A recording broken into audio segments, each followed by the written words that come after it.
Minister Vivian Balakrishnan.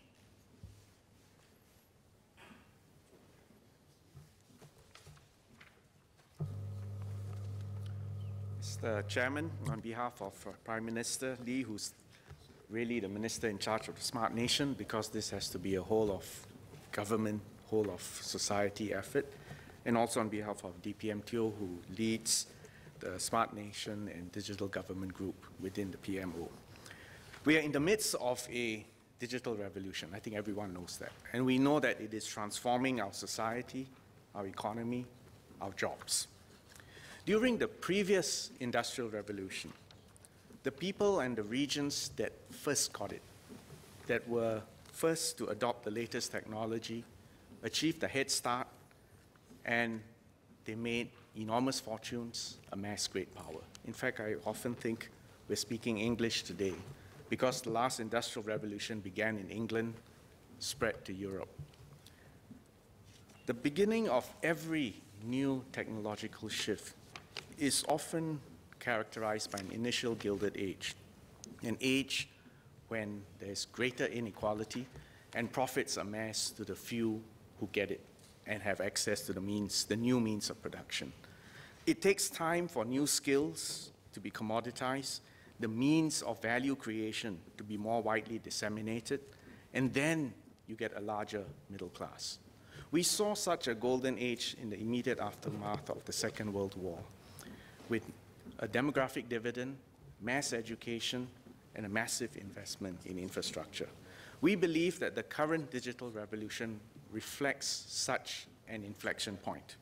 The pace of change, however, of this revolution will be much faster than the previous industrial revolution, and that's why we need to ensure that all Singaporeans, and I emphasize all, master the new skills and that our economy is rapidly restructured. Then and only then will our people have good jobs with good incomes, and then we can remain a cohesive, fair society. So this is the context, this is the narrative behind our Smart Nation efforts. I'm glad to inform Mr. Zaki Muhammad, Ms. Jessica Tan, Mr. Satyandi Sapahat, and Mr. Teo Solak that we're making good progress. The formation of the SNDGG last year, chaired by DPM Teo, has enabled us to be even more coordinated and responsive in the execution of our strategy.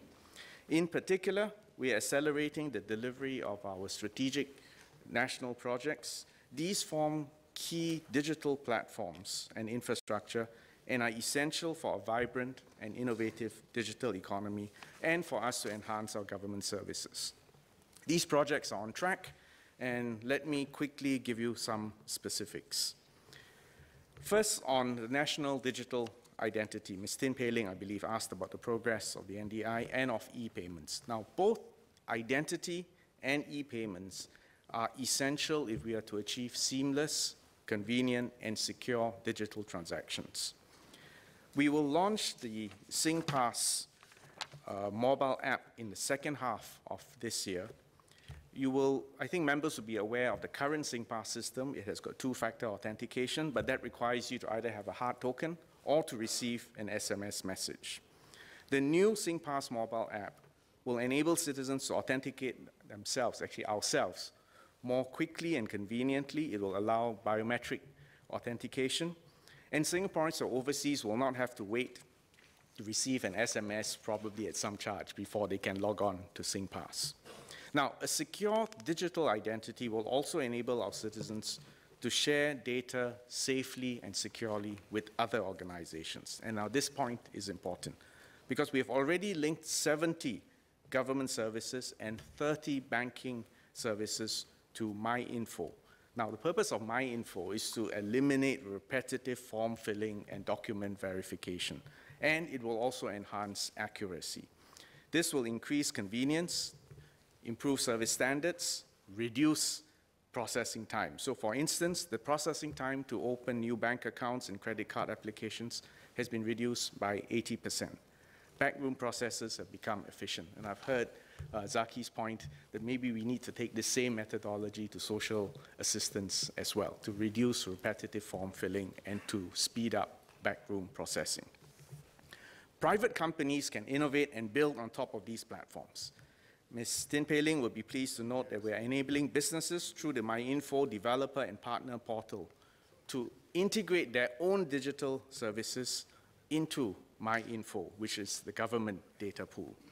Since the portal's launch in November 2017, just 3 months ago, more than 150 businesses from various industries have expressed interest in doing so, and we look forward to onboarding more later this year. Let me say a few words on e-payment. First, we are not going cashless for its own sake, and we are certainly not doing it for tax collection. The ultimate objective is to lower transaction costs for all businesses and for citizens who are purchasing goods and services. It is to expand opportunities, and especially for small companies, for freelancers, for entrepreneurs, for the gig economy, for the small, in a sense, we'll think of it at a larger scale, the small handicraft maker. You want them to be able to access this at the lowest possible transaction cost in order to enhance the competitiveness and participation rate of our economy. Pay Now was launched by our banks last year to allow easy and immediate fund transfer using the recipient's NRIC or mobile phone numbers. So far, it's been used mainly for peer-to-peer payments between persons, and more than $370 million has been sent on this basis through the Pay Now system. But this is only the beginning. Our public agencies will shortly start using Pay Now as well. So in March this year, the CPF board will allow eligible CPF members over 55 to receive the lump sum withdrawal through Pay Now. What's the advantage? It means the funds will be transferred within the same day, hopefully on their birthday, rather than waiting 5 days, which is the current turnaround time. We will also be piloting the use of Pay Now to disperse EduSave award monies to ITE and Polytechnic students. This will surely be more efficient than having to bank a check. This year, we will also launch Pay Now Corporate, which will enable businesses to link their bank accounts to their unique entity numbers, and they will be able to use Pay Now in order to pay other businesses and also to receive payments from consumers. So in other words, this will now become B2B and B2C as well. We will be promoting the adoption of the SG QR code, which will be a national QR code standard. This will increase consumer convenience, but more important than that, it also will enable cheaper and what I think Ms. Tin Pei Ling called infrastructure-light payment systems that will benefit especially small businesses. I'm also glad that NETS and EasyLink are working together to enable the EasyLink card acceptance at NETS terminals and vice versa. Frankly, this is long overdue. But we welcome and encourage, and in fact, we want to make it a rule from now on to achieve interoperability of wallets and payment systems. This will make it much more convenient and much more efficient for consumers and businesses. Another strategic national project is the sensor platform, and this aims to put in place an integrated nationwide sensor platform to improve municipal services, city-level operations, planning, and security. You may not feel the direct impact of this straight away, but a better and more systematic use of sensors and data will enable us to build and run a more smart, green, and livable city, including more responsive public transport, more reliable public transport, better public security, and improved urban planning. The trials for various aspects of the national sensor platform are ongoing right now. Ms. Jessica Tan and I think Mr. Cedric Foo quite rightly emphasized that digital services should be citizen-centric. And I think the word you used was anticipatory. The Moments of Life initiative is one example, where we are reorganizing government services to provide personalized, customized services at a citizen-centric level. You know, we used to have the old policy where in order you had to navigate your way to access the myriad of services that government provided. Then our next step was to have a no wrong door policy, meaning it doesn't matter which door you knocked on, it was supposed to work and bring you to the right place.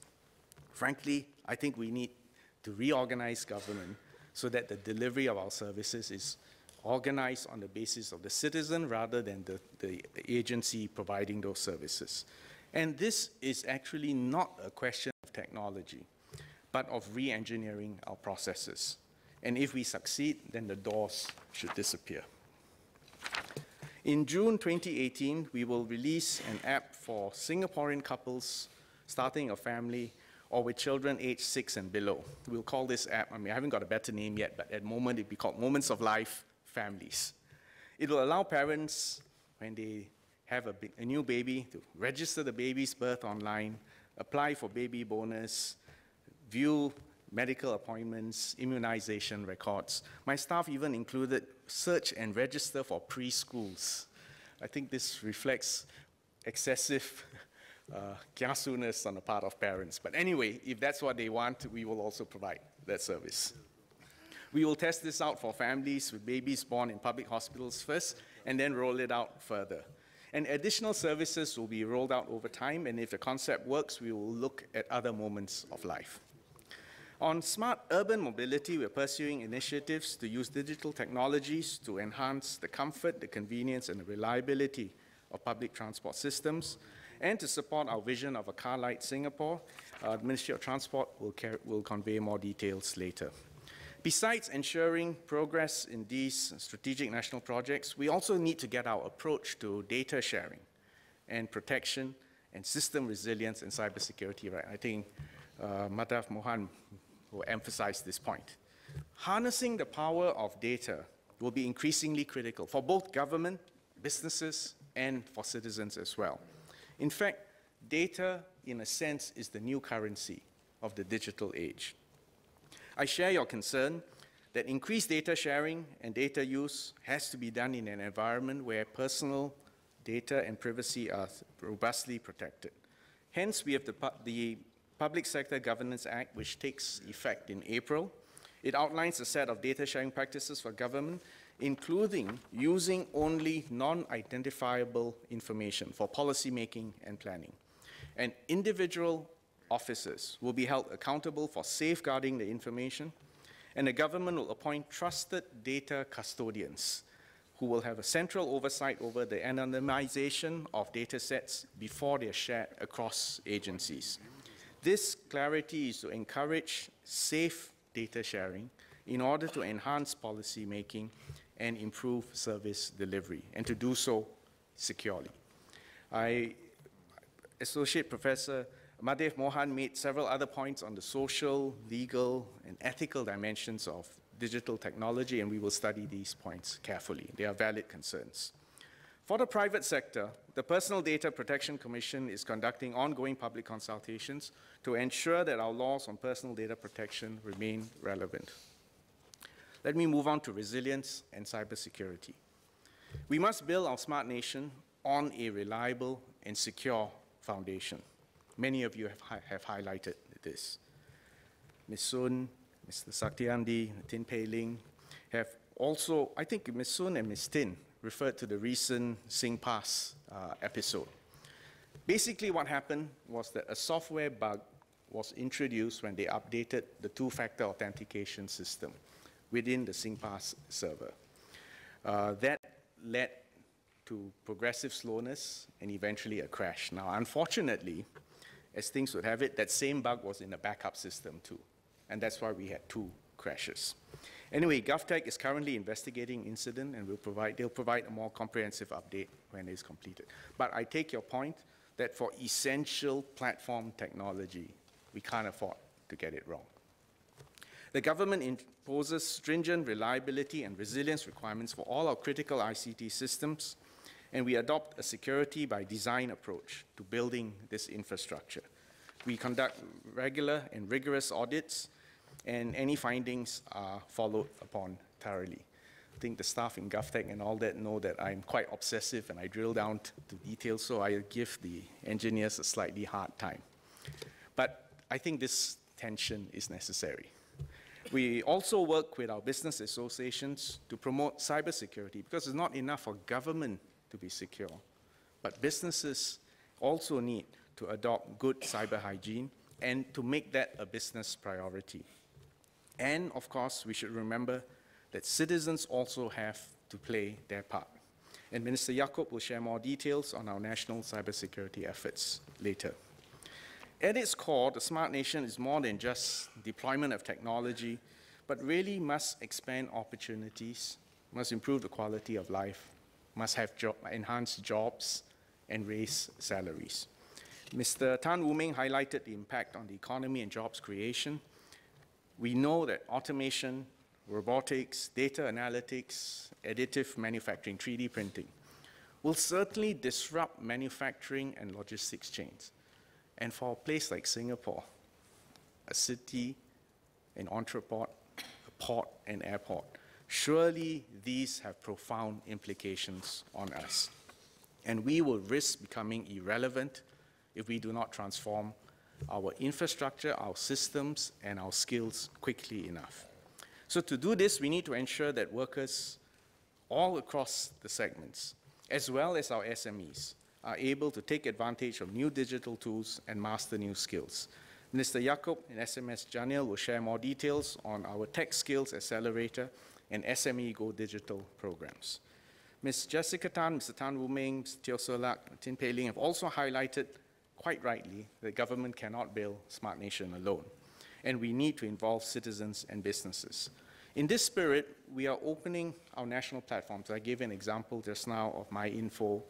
Ultimately, our digital identity, e-payment systems need to be open for private sector, not only to just log on, but to actually build new innovative services on top of these platforms.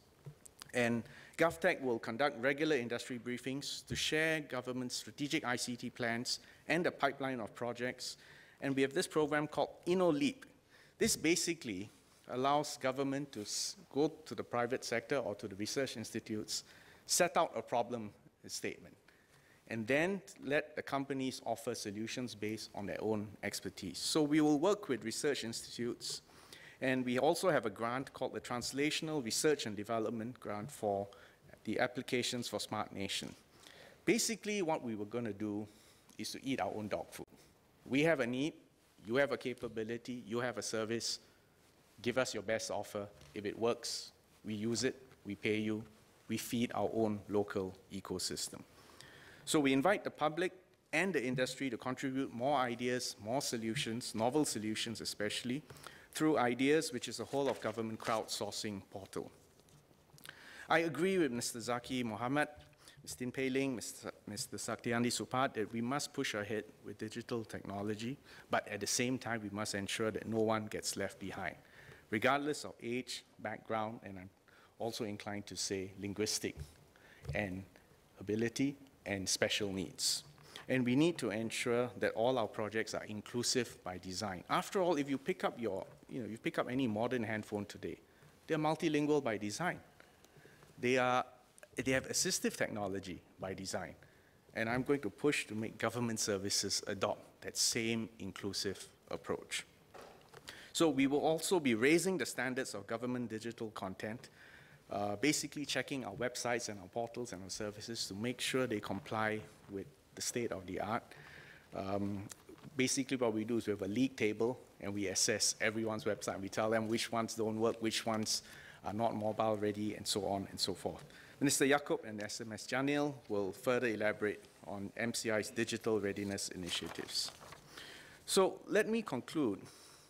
The digital revolution can either be exhilarating or terrifying, or both. It all depends on whether we are ready.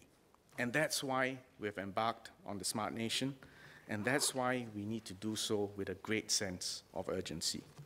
We need to ensure that there are good jobs and opportunities for all Singaporeans. The government will do its part, investing in infrastructure, creating open platforms, sharing open data, facilitating skills upgrading, encouraging our businesses to adopt the latest technologies, and you've heard the budget provisions for that. And ultimately, though, we need to do all this with a greater sense of urgency, the whole of government, whole of society, whole of nation effort. Thank you.